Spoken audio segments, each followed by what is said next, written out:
Welcome to God's Plan Works. I'm Dr. Frank S. Smith, founder of God's Plan Works. Hey man, y'all, I got an awesome video for you today. A thought that I pray will encourage your hearts and minds. So please stick in with the video and watch it to its conclusion.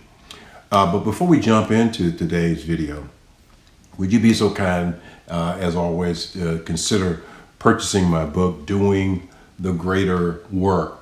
You can purchase it on Amazon.com. Search Doing the Greater Work by Dr. Frank S. Smith. Also, would you consider subscribing to this channel?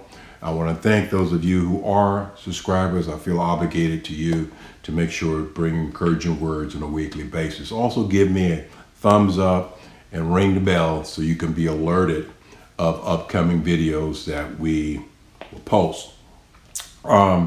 Today, man, we're in Psalms 133. There's only 3 verses, but we want to jump off of that first verse that says, "Behold, how good and pleasant it is for brethren to dwell together in unity." The other day, I met a Marine brother the other day who wore a t-shirt with the letters in bold, USMC. And when I saw him, I said to him, "Thank you for your service." He looked up and he saw that I was wearing my Marine Corps cap, and he responded by saying, "Sympathize, my brother." And then he extended his hand out to me and gave me a firm handshake to confirm our brotherhood. But then he said something that I hadn't heard, man, it must have been over 50 years. I was in boot camp in 1968. And he said this statement: "We come in all shades, but one color." And that color was olive drab green, which is a dark green. See, back in the day when I was in boot camp, that was, I guess, a race relationship. We come from all different parts of the United States to be trained as Marines. And one thing that the drill instructor with this drill in our brain, we're all different colors, but we're all different shades, but we are the same color. And that was olive green.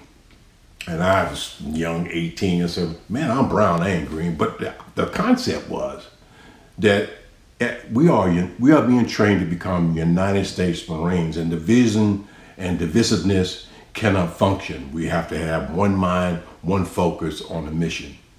And today's world is full of divisiveness and divisions on a level of is just increasing.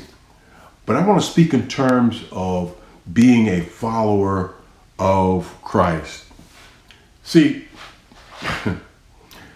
we all, as followers of Christ, we all look different on the outside.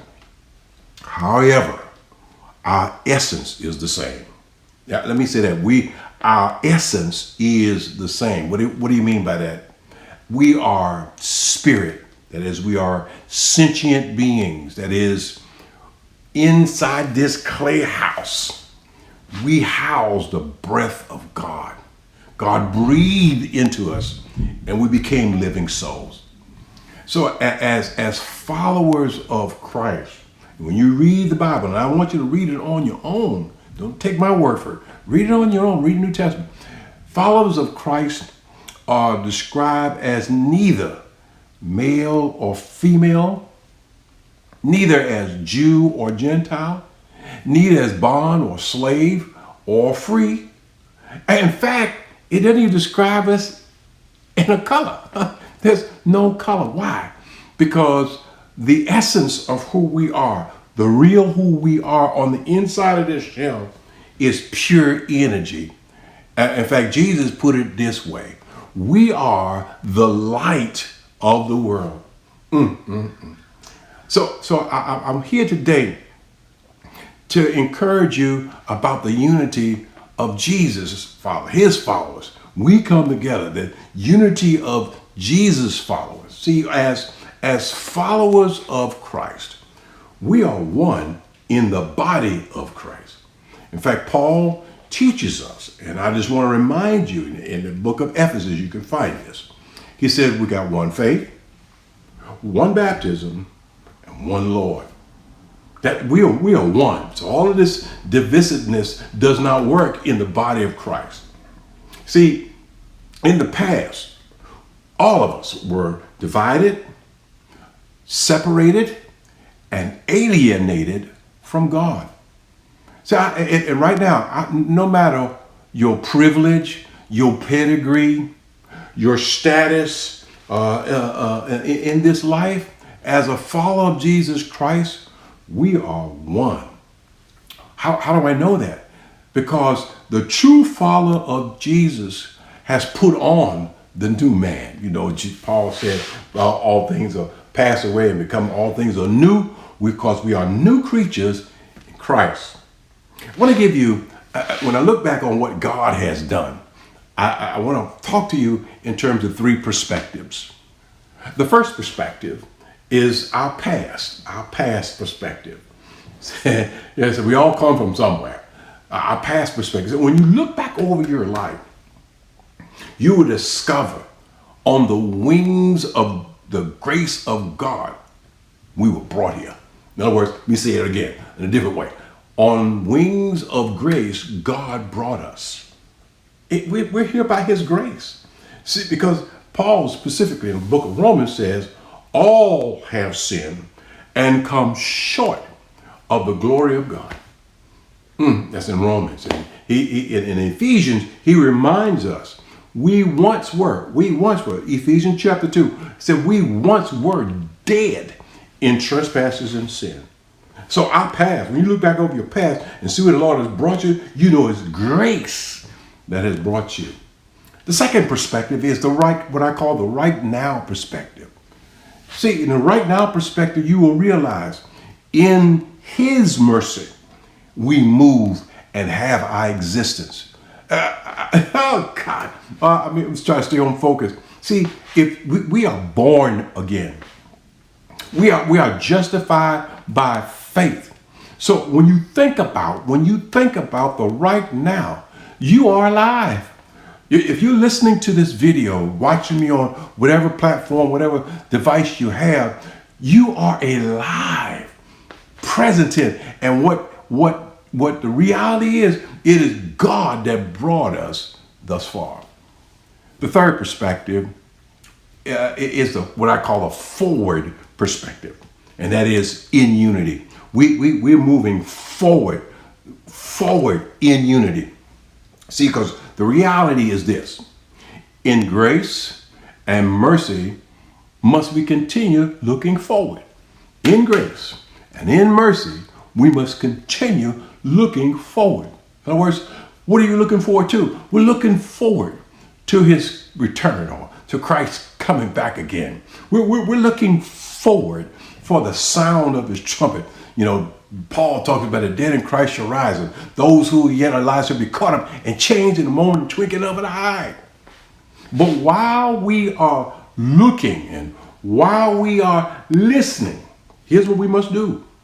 We must continue to let our light shine. Remember, I said earlier, we are in essence. Who we really are. We are the essence. We are the Spirit of God. We are the light of the world, he said.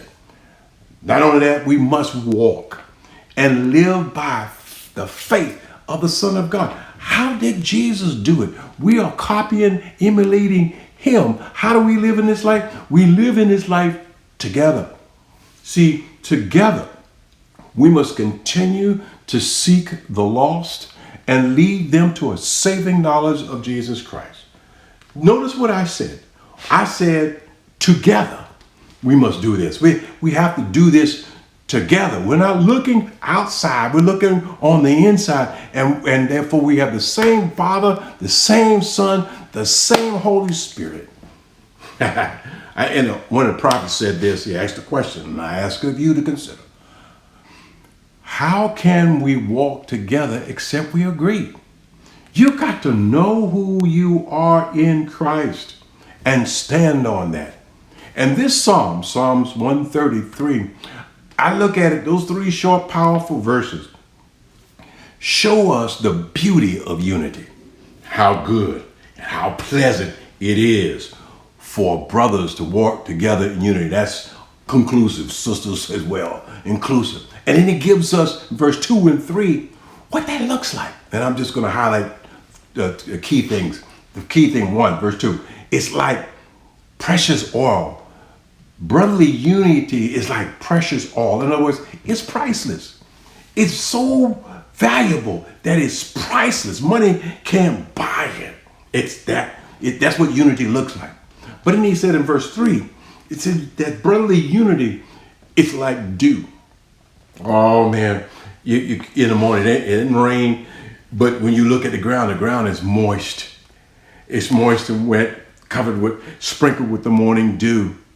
Brotherly unity is moist, it's not dry. But let me warn you, don't fall for the banana in the tailpipe, kind of thing. That is, I'm a Christian, I'm saved, I'm going to this church, I go to that, this is my bishop, this is my pastor. Don't fall for all that.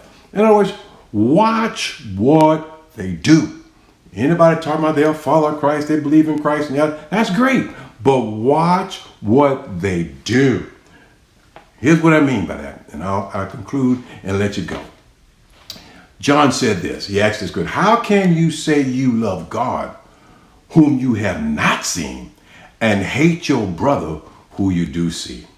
So you can't tell me you will follow Jesus Christ and you hate me because of the color of my skin or whatever idiosyncrasy you have, and then tell me you love God.